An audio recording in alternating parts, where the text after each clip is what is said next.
Chapter I. Every art and every science reduced to a teachable form, and in like manner every action and moral choice aims, it is thought, at some good, for which reason a common and by no means a bad description of the chief good is, that which all things aim at.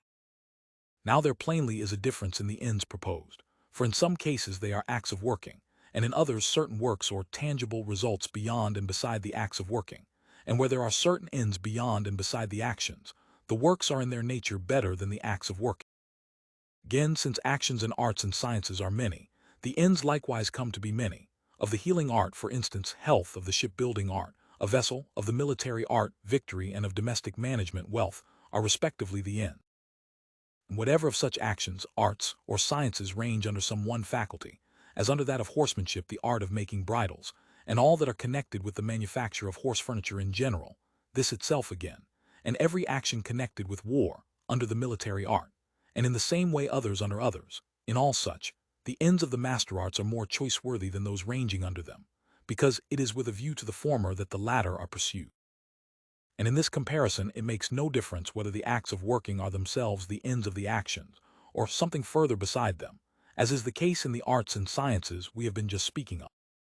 Since then of all things which may be done there is some one end which we desire for its own sake, and with a view to which we desire everything else, and since we do not choose in all instances with a further end in view, for then men would go on without limit, and so the desire would be unsatisfied and fruitless, this plainly must be the chief good, i.e., the best thing of all.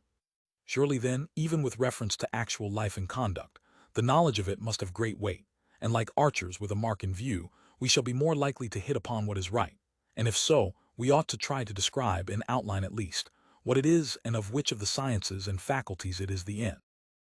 Now one would naturally suppose it to be the end of that which is most commanding and most inclusive, and to this description, pi omicron lambda iota tau iota kappa, letter 1 F741 plainly answers. For this, it is that determines which of the sciences should be in the communities, and which kind individuals are to learn, and what degree of proficiency is to be required. Again, we see also ranging under this the most highly esteemed faculties, such as the art military, and that of domestic management and rhetoric. Well then, since this uses all the other practical sciences, and moreover lays down rules as to what men are to do, and from what to abstain, the end of this must include the ends of the rest, and so must be the good of man. And grant that this is the same to the individual and to the community, yet surely that of the latter is plainly greater and more perfect to discover and preserve. For to do this even for a single individual were a matter for contentment, but to do it for a whole nation, and for communities generally, were more noble and godly. Such then are the objects proposed by our treatise, which is of the nature of pi omicron lambda, iota tau iota kappa, letter 1 F74, and I conceive I shall have spoken on them satisfactorily, if they be made as distinctly clear as the nature of the subject matter will admit. For exactness must not be looked for in all discussions alike, any more than in all works of handicraft. Now the notions of nobleness and justice, with the examination of which pi omicron lambda iota tau iota kappa letter 1 F74 is concerned, admit of variation and error to such a degree, that they are supposed by some to exist conventionally only, and not in the nature of things, but then, again, the things which are allowed to be goods admit of a similar error, because harm comes to many from them, for before now some have perished through wealth, and others through valor. We must be content, then, in speaking of such things and from such data, to set forth the truth roughly and in outline, in other words, since we are speaking of general matter and from general data, to draw also conclusions merely general. And in the same spirit should each person receive what we say, for the man of education will seek exactness so far in each subject as the nature of the thing admits, it being plainly much the same absurdity to put up with a mathematician who tries to persuade instead of proving, and to demand strict, demonstrative reasoning of a rhetorician. Now each man judges well what he knows, and of these things he is a good judge. On each particular matter then he is a good judge who has been instructed in it, and in a general way the man of general mental cultivation too. Hence, the young man is not a fit student of moral philosophy, for he has no experience in the actions of life, while all that is said presupposes and is concerned with these, and in the next place, since he is apt to follow the impulses of his passion, he will hear as though he heard not, and to no profit, the end in view being practice and not mere knowledge. And I draw no distinction between young in years, and youthful in temper and disposition, the defect to which I allude being no direct result of the time, but of living at the beck and call of passion, and following each object as it rises three for to them that are such the knowledge comes to be unprofitable, as to those of imperfect self-control. But to those who form their desires and act in accordance with reason, to have knowledge on these points must be very profitable. Let thus much suffice by way of preface on these 3 points: the student, the spirit in which our observations should be received, and the object which we propose. Chapter II. And now, resuming the statement with which we commenced, since all knowledge and moral choice grasps a good of some kind or another, what good is that which we say pi omicron lambda iota tau iota kappa letter 1 F74 aims at? Or in other words, what is the highest of all the goods which are the objects of action? So far as name goes, there is a pretty general agreement. For happiness both the multitude and the refined few call it, and living well and doing well they conceive to be the same with being happy. But about the nature of this happiness men dispute, and the multitude do not in their account of it agree with the wise. For some say it is some one of those things which are palpable and apparent, as pleasure or wealth or honor. In fact, some one thing, some another, nay, oftentimes the same man gives a different account of it. For when ill, he calls it health; when poor, wealth, and conscious of their own ignorance, men admire those who talk grandly and above their comprehension. Some again held it to be something by itself, other than and beside these many good things, which is in fact to all these the cause of their being good. Now to sift all the opinions would be perhaps rather a fruitless task, so it shall suffice to sift those which are most generally current, or are thought to have some reason in them. And here we must not forget the difference between reasoning from principles, and reasoning to principles, for with good cause did Plato too doubt about this, and inquire whether the right road is from principles or to principles, just as in the racecourse from the judges to the further end, or vice versa. Of course we must begin with what is known, but then this is of 2 kinds, what we do know, and what we may know. 5 Perhaps then as individuals we must begin with what we do know. Hence the necessity that he should have been well trained in habits, who is to study, with any tolerable chance of profit, the principles of nobleness and justice and moral philosophy generally. For a principle is a matter of fact, and if the fact is sufficiently clear to man, there will be no need in addition of the reason for the fact. And he that has been thus trained either has principles already, or can receive them easily. As for him who neither has nor can receive them, let him hear his sentence from Hesiod: he is best of all who of himself conceiveth all things. Good again is he too who can adopt a good suggestion, but whoso neither of himself conceiveth nor hearing from another layeth it to heart, he is a useless man. Chapter II. But to return from this digression. Now of the chief good, i.e., of happiness, men seem to form their notions from the different modes of life, as we might naturally expect. The many and most low conceive it to be pleasure, and hence they are content with the life of sensual enjoyment. For there are 3 lines of life which stand out prominently to view, that just mentioned, and the life in society, and thirdly, the life of contemplation. Now the many are plainly quite slavish, choosing a life like that of brute animals, yet they obtain some consideration, because many of the great share the tastes of Sardanapalus. Refined and active again conceive it to be honor, for this may be said to be the end of the life in society, yet it is plainly too superficial for the object of our search, because it is thought to rest with those who pay rather than with him who receives it, whereas the chief good we feel instinctively must be something which is our own, and not easily to be taken from us. And besides, men seem to pursue honor that they may believe themselves to be good. 6 For instance, they seek to be honored by the wise and by those among whom they are known, and for virtue, clearly then in the opinion at least of these men, virtue is higher than honor. In truth, one would be much more inclined to think this to be the end of the life in society, yet this itself is plainly not sufficiently final, for it is conceived possible that a man possessed of virtue might sleep or be inactive all through his life, or, as a third case, suffer the greatest evils and misfortunes, and the man who should live thus no one would call happy, except for mere disputation's sake. 7 And for these let thus much suffice. They have been treated of at sufficient length in my encyclia. 8 A third line of life is that of contemplation, concerning which we shall make our examination in the following pages. 9 As for the life of money-making, it is one of constraint, and wealth manifestly is not the good we are seeking, because it is for use, that is, for the sake of something further, and hence one would rather conceive the forementioned ends to be the right ones, for men rest content with them for their own sakes. Yet clearly, they are not the objects of our search either, though many words have been wasted on them. 10 So much then for thee. Again the notion of one universal good the same, that is, in all things, it is better perhaps we should examine and discuss the meaning of it, though such an inquiry is unpleasant, because they are friends of ours who have introduced these epsilon letter 1f34 delta eta. 11 still perhaps it may appear better, nay to be our duty where the safety of the truth is concerned, to upset if need be even our own theories, especially as we are lovers of wisdom, for since both are dear to us, we are bound to prefer the truth. Now they who invented this doctrine of epsilon letter 1f34 delta eta did not apply it to those things in which they spoke of priority and posteriority, and so they never made any letter 1f30 delta letter 1f73 alpha of numbers. But good is predicated in the categories of substance, quality, and relation, now that which exists of itself, i.e., substance is prior in the nature of things to that which is relative, because this latter is an offshoot, as it were, and result of that which is. On their own principle, then, there cannot be a common letter 1f30 delta, letter 1f73 alpha in the case of thee. In the next place, since good is predicated in as many ways as there are modes of existence, for it is predicated in the category of substance, as God, intellect, and in that of quality as the virtues, and in that of quantity as the mean, and in that of relation as the useful, and in that of time as opportunity, and in that of place as abode, and other such like things, it manifestly cannot be something common and universal and one in all. Else it would not have been predicated in all the categories, but in one only. Thirdly, since those things which range under one letter 1f30 delta letter 1f73 alpha are also under the cognizance of one science, there would have been, on their theory, only one science taking cognizance of all goods collectively. But in fact there are many even for those which range under one category, for instance, of opportunity or seasonableness, which I have before mentioned as being in the category of time.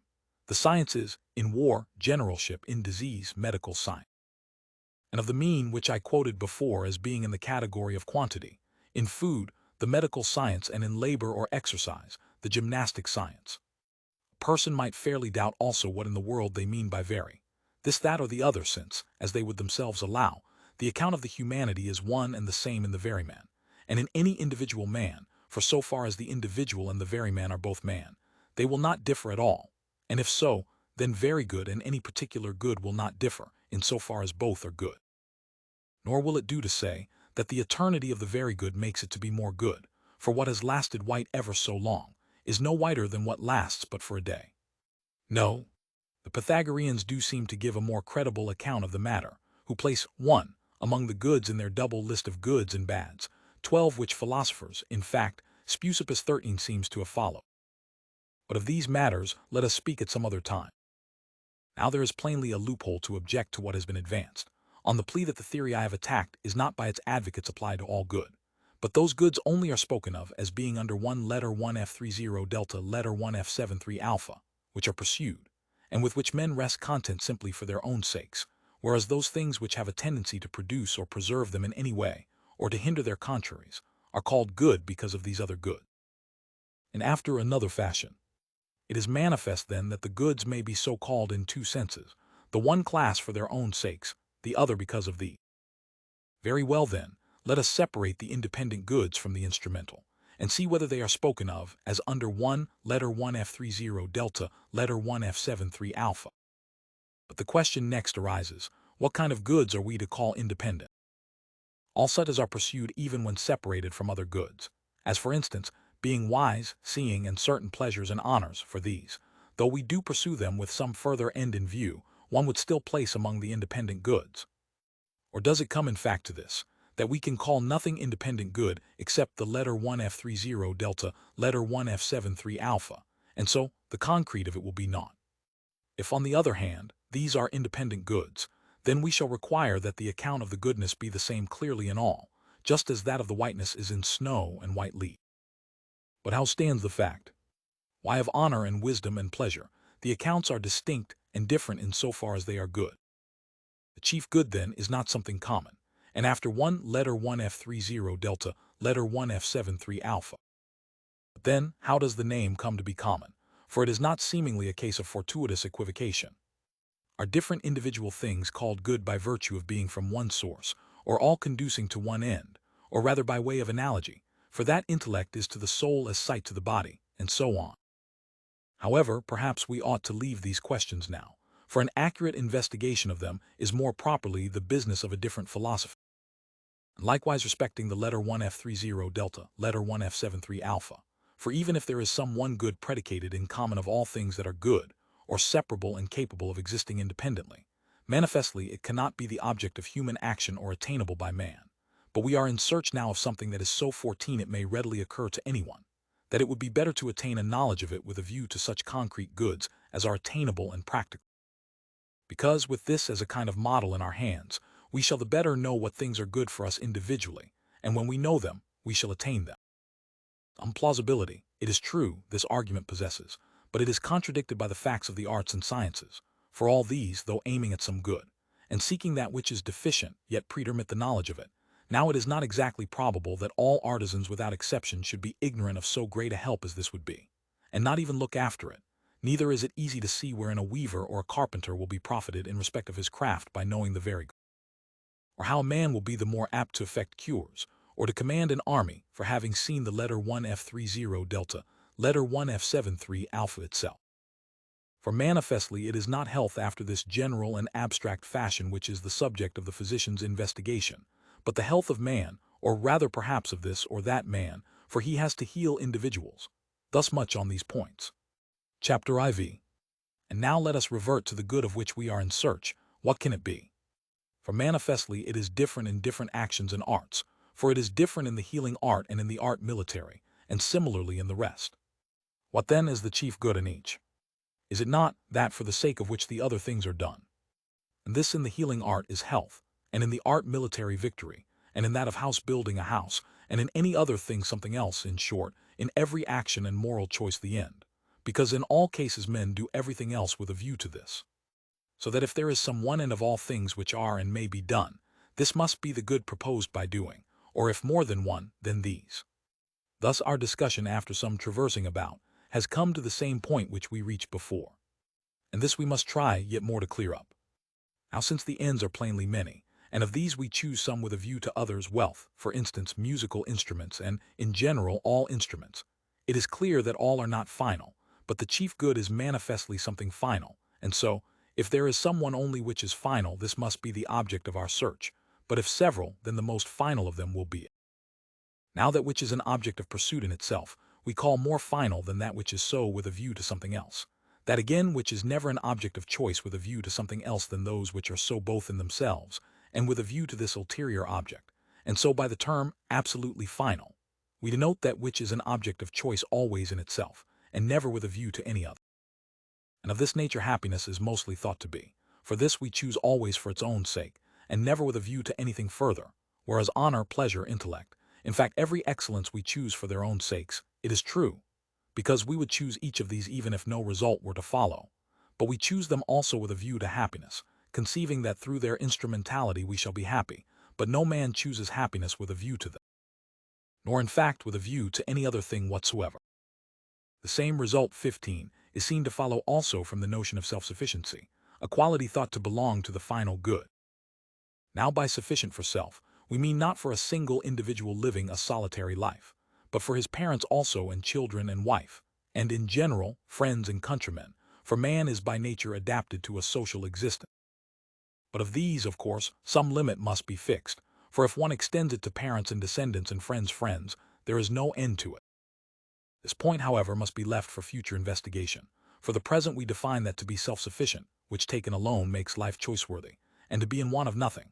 Now of such kind we think happiness to be, and further to be most choice-worthy of all things, not being reckoned with any other thing 16, for if it were so reckoned, it is plain we must then allow it, with the addition of ever so small a good, to be more choice-worthy than it was before.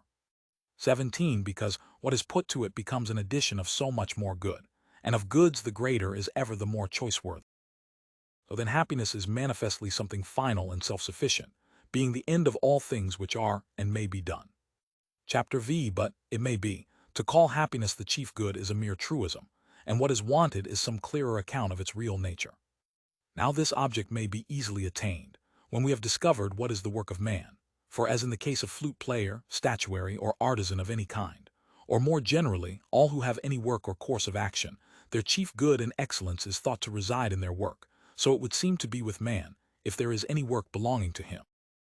Are we then to suppose that while carpenter and cobbler have certain works and courses of action, man as man has none, but is left by nature without a work? Or would not one rather hold that as eye, hand, and foot, and generally each of his members, has manifestly some special work, so too the whole man, as distinct from all these, has some work of his own? 18. What then can this be? Not mere life, because that plainly is shared with him even by vegetables, and we want what is peculiar to him. We must separate off then the life of mere nourishment and growth, and next will come the life of sensation, but this again manifestly is common to horses, oxen, and every animal. There remains then a kind of life of the rational nature apt to act, and of this nature there are two parts denominated rational, the one as being obedient to reason, the other as having and exerting. Again, as this life is also spoken of in two ways 19, we must take that which is in the way of actual working, because this is thought to be most properly entitled to the name. If then the work of man is a working of the soul in accordance with reason, or at least not independently of reason, and we say that the work of any given subject, and of that subject good of its kind, are the same in kind as, for instance, of a harp player and a good harp player, and so on in every case, adding to the work eminence in the way of excellence, I mean the work of a harp player is to play the harp, and of a good harp player to play it well, if I say this is so. We assume the work of man to be life of a certain kind, that is to say a working of the soul and actions with reason, and of a good man to do these things well and nobly, and in fact everything is finished off well in the way of the excellence which peculiarly belongs to it. If all this is so, then the good of man comes to be a working of the soul in the way of excellence, or, if excellence admits of degrees, in the way of the best and most perfect excellence.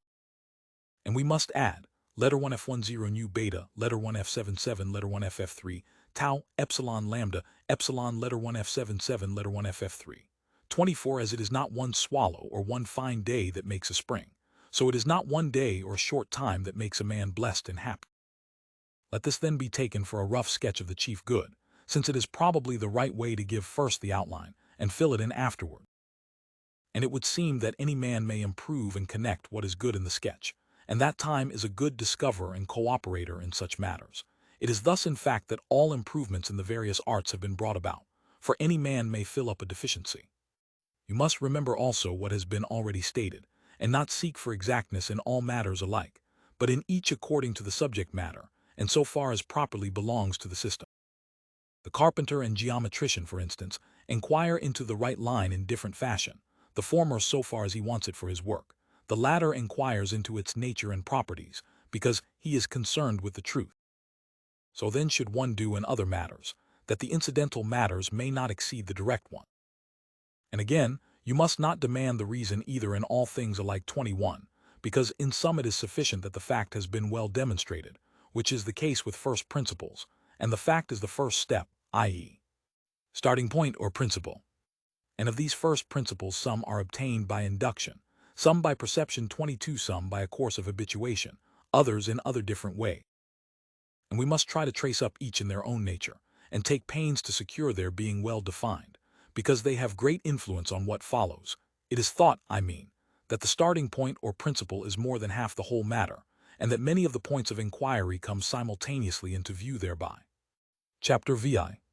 We must now inquire concerning happiness, not only from our conclusion and the data on which our reasoning proceeds, but likewise from what is commonly said about it, because with what is true all things which really are in harmony, but with that which is false the true very soon jar.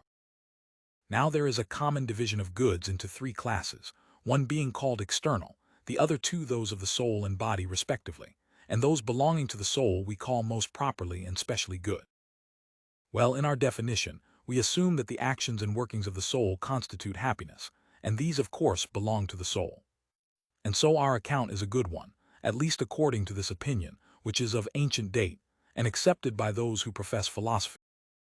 Rightly, too, are certain actions and workings said to be the end, for thus it is brought into the number of the goods of the soul instead of the external. Agreeing also with our definition is the common notion that the happy man lives well and does well, for it has been stated by us to be pretty much a kind of living well and doing well.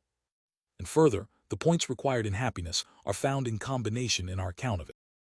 For some think it is virtue, others practical wisdom, others a kind of scientific philosophy, others that it is these, or else some one of them in combination with pleasure, or at least not independently of it, while others again take in external prosperity. Of these opinions, some rest on the authority of numbers or antiquity, others on that of few, and those men of note, and it is not likely that either of these classes should be wrong in all points, but be right at least in some one, or even in most. Now with those who assert it to be virtue excellence, or some kind of virtue, our account agrees, for working in the way of excellence surely belongs to excellence.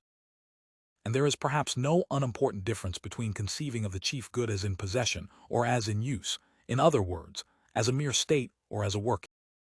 For the state or habit 23 may possibly exist in a subject without affecting any good, as for instance in him who is asleep, or in any other way inactive, but the working cannot so, for it will of necessity act and act well. And as at the Olympic Games it is not the finest and strongest men who are crowned, but they who enter the lists, for out of these the prizemen are selected, so too in life, of the honorable and the good, it is they who act who rightly win the prizes 24. Their life too is in itself pleasant, for the feeling of pleasure is a mental sensation, and that is to each pleasant of which he is said to be fond. A horse, for instance, to him who is fond of horses, and a sight to him who is fond of sight. And so in like manner, just acts to him who is fond of justice, and more generally the things in accordance with virtue to him who is fond of virtue. Now in the case of the multitude of men, the things which they individually esteem pleasant clash, because they are not such by nature, whereas to the lovers of nobleness those things are pleasant which are such by nature. But the actions in accordance with virtue are of this kind, so that they are pleasant both to the individuals and also in themselves. So then their life has no need of pleasure as a kind of additional appendage, but involves pleasure in itself. For besides what I have just mentioned, a man is not a good man at all who feels no pleasure in noble actions. 25 Just as no one would call that man just who does not feel pleasure in acting justly, or liberal who does not in liberal actions, and similarly in the case of the other virtues which might be enumerated. And if this be so, then the actions in accordance with virtue must be in themselves pleasurable. Then again they are certainly good and noble, and each of these in the highest degree, if we are to take as right the judgment of the good man, for he judges as we have said. Thus then happiness is most excellent, most noble and most pleasant, and these attributes are not separated as in the well-known Delian inscription. Most noble is that which is most just, but best is health, and naturally most pleasant is the obtaining one's desire. For all these coexist in the best acts of working, and we say that happiness is these, or one, that is, the best of them. Till 26 it is quite plain that it does require the addition of external goods, as we have said, because without appliances it is impossible, or at all events not easy, to do noble actions. For friends, money, and political influence are in a manner instruments whereby many things are done. Some things there are again a deficiency in which mars blessedness, good birth, for instance, or fine offspring, or even personal beauty, for he is not at all capable of happiness who is very ugly, or is ill-born, or solitary and childless, and still less perhaps supposing him to have very bad children or friends, or to have lost good ones by death. As we have said already, the addition of prosperity of this kind does seem necessary to complete the idea of happiness, hence some rank good fortune, and others virtue, with happiness.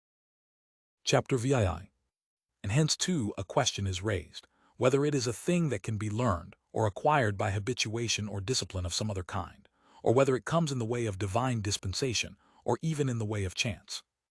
Now to be sure, if anything else is a gift of the gods to men, it is probable that happiness is a gift of theirs too, and specially because of all human goods it is the highest. But this, it may be, is a question belonging more properly to an investigation different from ours, 27, and it is quite clear that on the supposition of its not being sent from the gods direct, but coming to us by reason of virtue and learning of a certain kind, or discipline, it is yet one of the most godlike things, because the prize and end of virtue is manifestly somewhat most excellent, nay divine and blessed. It will also on this supposition be widely participated, for it may through learning and diligence of a certain kind exist in all who have not been maimed 28 for virtue.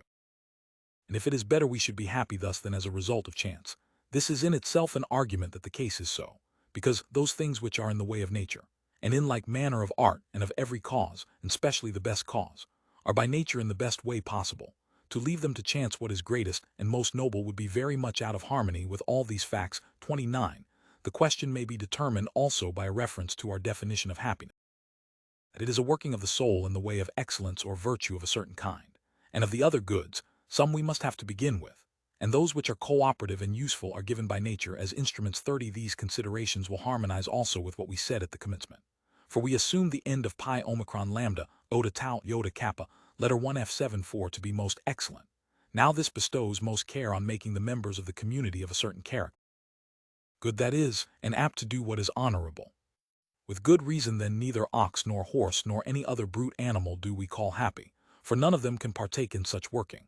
And for this same reason a child is not happy either, because by reason of his tender age he cannot yet perform such actions. If the term is applied, it is by way of anticipation. For to constitute happiness, there must be, as we have said, complete virtue and a complete life, for many changes and chances of all kinds arise during a life, and he who is most prosperous may become involved in great misfortunes in his old age, as in the heroic poems the tale is told of Priam. But the man who has experienced such fortune and died in wretchedness, no man calls happy. Chapter VII. Are we then to call no man happy while he lives, and, as Solon would have us, look to the end? And again, if we are to maintain this position, is a man then happy when he is dead? Or is not this a complete absurdity, especially in us who say happiness is a working of a certain kind? On the other hand, we do not assert that the dead man is happy, and Solon does not mean this, but only that one would then be safe in pronouncing a man happy, as being thenceforward out of the reach of evils and misfortunes. This too admits of some dispute, since it is thought that the dead has somewhat both of good and evil, if, as we must allow, a man may have when alive but not aware of the circumstances, as honor and dishonor, and good and bad fortune of children and descendants generally. Nor is this view again without its difficulties, for, after a man has lived in blessedness to old age and died accordingly, many changes may befall him in right of his descendants. Some of them may be good and obtain positions in life according to their merits, others again quite the contrary. It is plain, too, that the descendants may at different intervals or grades stand in all manner of relations to the ancestors. 31 absurd, indeed, would be the position that even the dead man is to change about with them and become at one time happy and at another miserable. Absurd, however, it is on the other hand that the affairs of the descendants should in no degree, and during no time, affect the ancestor. But we must revert to the point first raised 32, since the present question will be easily determined from that. Then we are to look to the end and then pronounce the man blessed, not as being so but as having been so at some previous time. Surely it is absurd that, when he is happy, the truth is not to be asserted of him, because we are unwilling to pronounce the living happy by reason of their liability to changes, and because, whereas we have conceived of happiness as something stable and no way easily changeable, the fact is that good and bad fortune are constantly circling about the same people. For it is quite plain that if we are to depend upon the fortunes of men, we shall often have to call the same man happy, and a little while after miserable, thus representing our happy man, chameleon-like and based on rottenness. Is not this the solution? That to make our sentence dependent on the changes of fortune is no way right, for not in them stands the well or the ill, but though human life needs these as accessories, which we have allowed already, the workings in the way of virtue are what determine happiness, and the contrary the contrary. And by the way, the question which has been here discussed testifies incidentally to the truth of our account of happiness 33, for to nothing does a stability of human results attach so much as it does to the workings in the way of virtue, since these are held to be more abiding even than the sciences, and of these last again 34 the most precious, are the most abiding, because the blessed live in them most and most continuously, which seems to be the reason why they are not forgotten. So then this stability which is sought will be in the happy man, and he will be such through life, since always, or most of all, he will be doing and contemplating the things which are in the way of virtue, and the various chances of life he will bear most nobly, and at all times and in all ways harmoniously, since he is the truly good man, or in the terms of our proverb, a faultless cube. And whereas the incidents of chance are many, and differ in greatness and smallness, the small pieces of good or ill fortune evidently do not affect the balance of life, but the great and numerous, if happening for good, will make life more blessed, for it is their nature to contribute to ornament, and the using of them comes to be noble and excellent. But if for ill, they bruise as it were and maim the blessedness, for they bring in positive pain, and hinder many acts of work. But still, even in these, nobleness shines through when a man bears contentedly many and great mischances, not from insensibility to pain, but because he is noble and high-spirited. And if, as we have said, the acts of working are what determine the character of the life, no one of the blessed can ever become wretched, because he will never do those things which are hateful and mean. For the man who is truly good and sensible bears all fortunes, we presume becomingly, and always does what is noblest under the circumstances, just as a good general employs to the best advantage the force he has with him, or a good shoemaker makes the handsomest shoe he can out of the leather which has been given him, and all other good artisans likewise. And if this be so, wretched never can the happy man come to be, I do not mean to say he will be blessed should he fall into fortunes like those of Priam. Nor in truth is he shifting and easily changeable, for on the one hand from his happiness he will not be shaken easily nor by ordinary mischances, but if at all, by those which are great and numerous, and on the other, after such mischances he cannot regain his happiness in a little time, but if at all in a long and complete period, during which he has made himself master of great and noble things. Why then should we not call happy the man who works in the way of perfect virtue, and is furnished with external goods sufficient for acting his part in the drama of life, 35 in this during no ordinary period, but such as constitutes a complete life as we have been describing? Or we must add, that not only is he to live so, but his death must be in keeping with such life, since the future is dark to us, and happiness we assume to be in every way an end and complete. And if this be so, we shall call them among the living blessed who have and will have the things specified. But blessed as men 36 on these points, then let it suffice to have done thus much. Chapter IX. Now that the fortunes of their descendants and friends generally contribute nothing towards forming the condition of the dead, is plainly a very heartless notion, and contrary to the current opinion. But since things which befall are many, and differ in all kinds of ways, and some touch more nearly, others less, to go into minute particular distinctions would evidently be a long and endless task, and so it may suffice to speak generally and in outline. If then, as of the misfortunes which happen to one's self, some have a certain weight and turn the balance of life, while others are, so to speak, lighter, so it is likewise with those which befall all our friends alike. If further, whether they whom each suffering befalls be alive or dead, makes much more difference than in a tragedy the presupposing or actual perpetration of the various crimes and horrors, we must take into our account this difference also. And still more perhaps the doubt concerning the dead whether they really partake of any good or evil.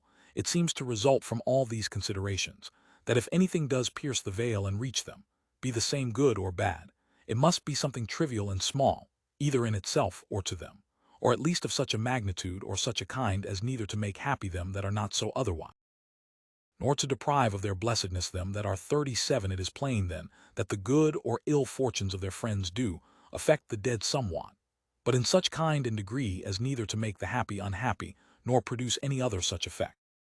Chapter X. Having determined these points, let us examine with respect to happiness, whether it belongs to the class of things praiseworthy or things precious, for to that of faculties 38 it evidently does not. Now it is plain that everything which is a subject of praise is praised for being of a certain kind and bearing a certain relation to something else. For instance, the just and the valiant, and generally the good man and virtue itself, we praise because of the actions and the results, and the strong man and the quick runner and so forth, we praise for being of a certain nature and bearing a certain relation to something good and excellent, and this is illustrated by attempts to praise the gods.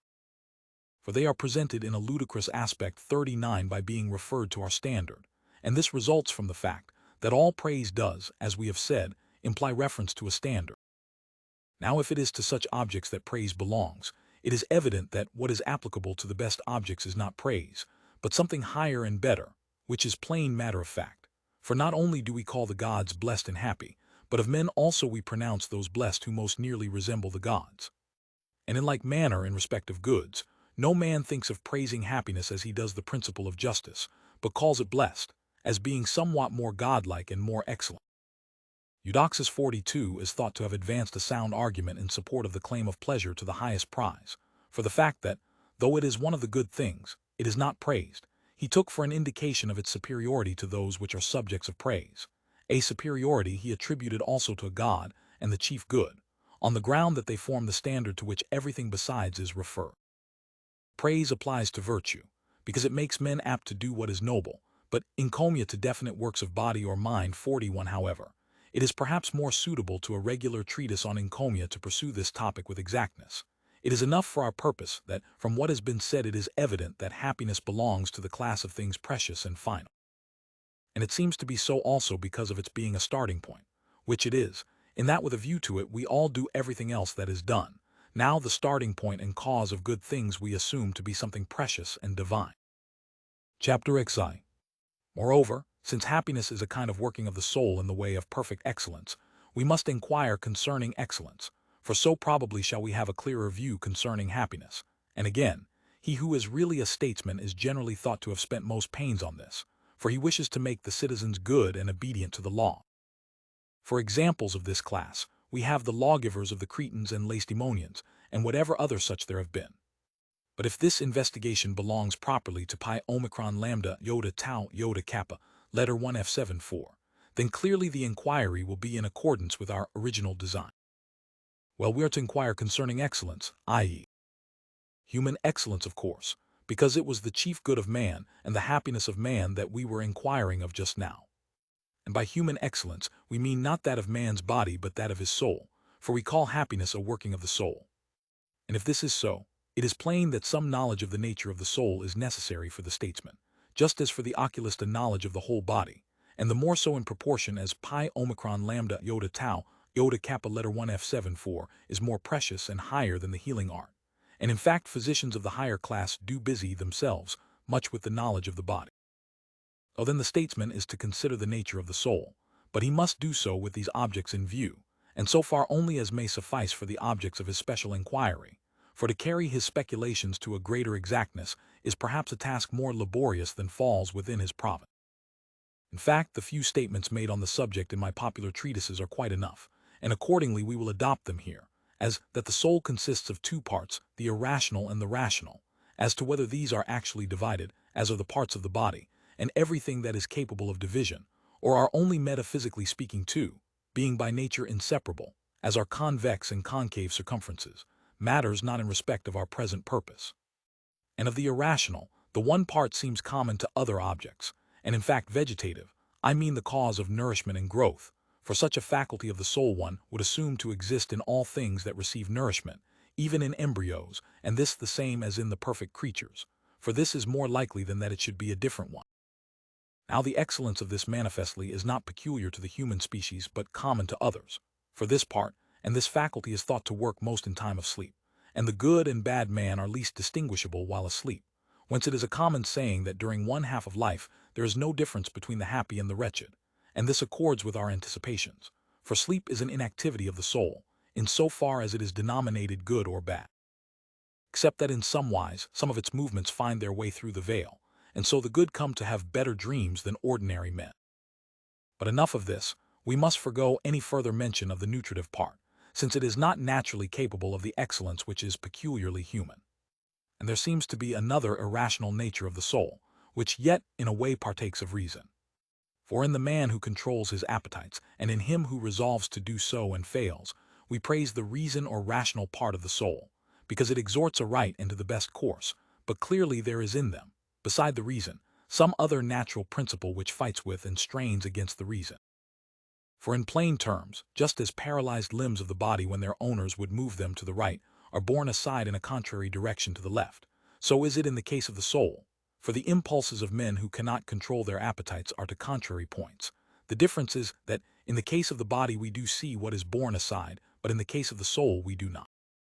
But it may be, not the less 42 on that account are we to suppose that there is in the soul also somewhat besides the reason, which is opposed to this and goes against it. As to how it is different, that is irrelevant. But of reason this too does evidently partake, as we have said, for instance, in the man of self-control it obeys reason, and perhaps in the man of perfected self-mastery 43 or the brave man, it is yet more obedient, in them it agrees entirely with the reason. So then the irrational is plainly twofold. The one part, the merely vegetative, has no share of reason, but that of desire, or appetition generally, does partake of it in a sense, in so far as it is obedient to it and capable of submitting to its rule. So too in common phrase we say we have lambda letter 1F79 gamma omicron sigma of our father or friends, and this in a different sense from that in which we say we have lambda letter 1F79 gamma omicron sigma of mathematics. 44 Now that the irrational is in some way persuaded by the reason, admonition, and every act of rebuke and exhortation indicate. If then we are to say that this also has reason, then the rational as well as the irrational will be twofold, the one supremely and in itself, the other paying it a kind of filial regard. The excellence of man then is divided in accordance with this difference. We make two classes, calling the one intellectual and the other moral, pure science, intelligence and practical wisdom, intellectual, liberality and perfected self-mastery. Moral, in speaking of a man's moral character, we do not say he is a scientific or intelligent but a meek man, or one of perfected self-mastery, and we praise the man of science in right of his mental state. 45. And of these such as are praiseworthy we call excellences.